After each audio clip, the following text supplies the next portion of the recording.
In just under 90 minutes, we'll get the latest reading on consumer prices. The key CPI inflation report is expected to show that higher prices were still on a downward trajectory in December at the core level.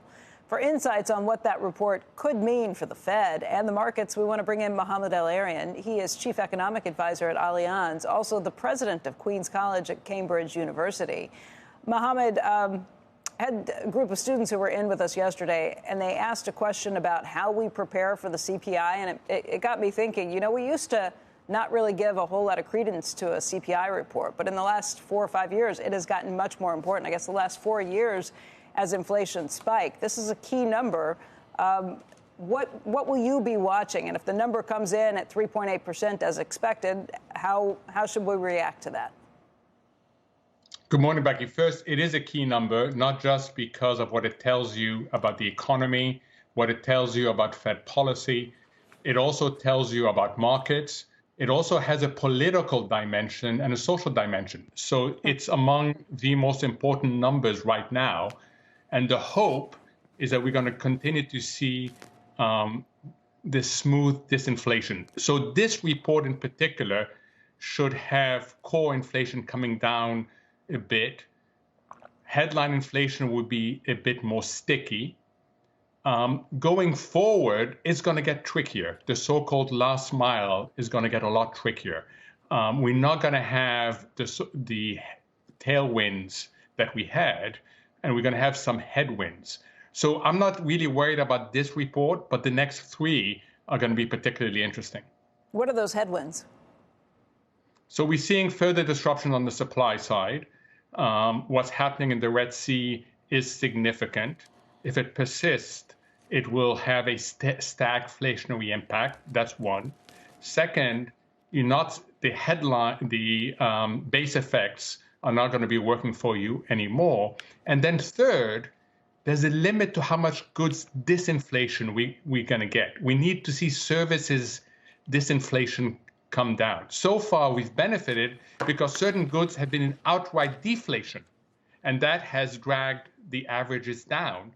But we now need to see more on the service side, and the service side tends to be a little bit more sticky. So keep an eye for the next three. We've had a good run, and we expected a good run, but a lot of people keep on talking about this last mile. And ultimately, and John Williams used the phrase yesterday, our longer-term goal of 2%. It really matters what longer term means. Yeah. If it means a couple of years, then we will avoid another Fed policy mistake. If it means this year, then we risk sacrificing growth unduly.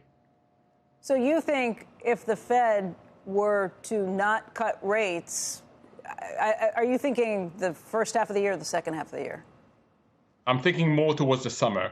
I think I think right now the market is too optimistic on timing. You know, there's a almost 60% chance priced in of a March cut, and it's too optimistic that we'll get almost 150 basis points. I think we're more likely to see the first cut in summer, and we're more likely to see closer to the 75 basis points that the Fed has signaled. But your implication here is that they will make a significant policy mistake if they don't cut at that point? Yeah, I think if we end up the year with them hiking, very unlikely hiking, or not cutting at least 75 basis points, that would be a policy mistake. Even though all of these headwinds that you just mentioned could mean that we've seen the end of the disinflationary curve? Yeah, and there's a very active debate going on right now among economists on two things. One is, to what extent is the Fed responsible for the reduction in inflation? And secondly, how do you define restrictive? So John Williams yesterday said it is restrictive, and he's looking at the real rate, and he's looking at the real rate versus neutral rate. If you look at the Chicago Fed, it suggests that financial conditions are as loose as they were in the beginning of 2022. So, you know, we're going to learn a lot during the year. But my sense is that if you don't validate at least the 75 basis points, you may end up getting quite an economic and financial reaction in particular. Mohamed, you mentioned that this CPI number is so important because it has so many aspects, including economic aspects, but also political. And we are in an election year. So if you're thinking the Fed's going to be cutting rates in the second half of the year, summer, as we head into the fall, I mean, that puts you smack dab in the middle of the election season. How much more complicated does that make it? And is it less likely that they will act because they don't want to be seen as acting politically? No, I don't think they're going to be influenced by the political calendar if it means stopping them. Some people are worried that it goes the other way. Look, the inflation number is critical. If you want to understand why is it that the average American doesn't give this administration the benefit it deserves in terms of creating jobs, a 3% inflation, 3.7% unemployment rate, is because inflation has really hurt and has hurt in such a way that people now expect not just lower inflation, they expect deflation. They expect prices to come down. So telling them that the inflation rate is down to 3.9% core or 3.3% headline isn't good enough. They expect prices to come down, and that's not going to happen. When your paycheck's buying less, Mohamed, it's hard to say, God, what a great job we're doing.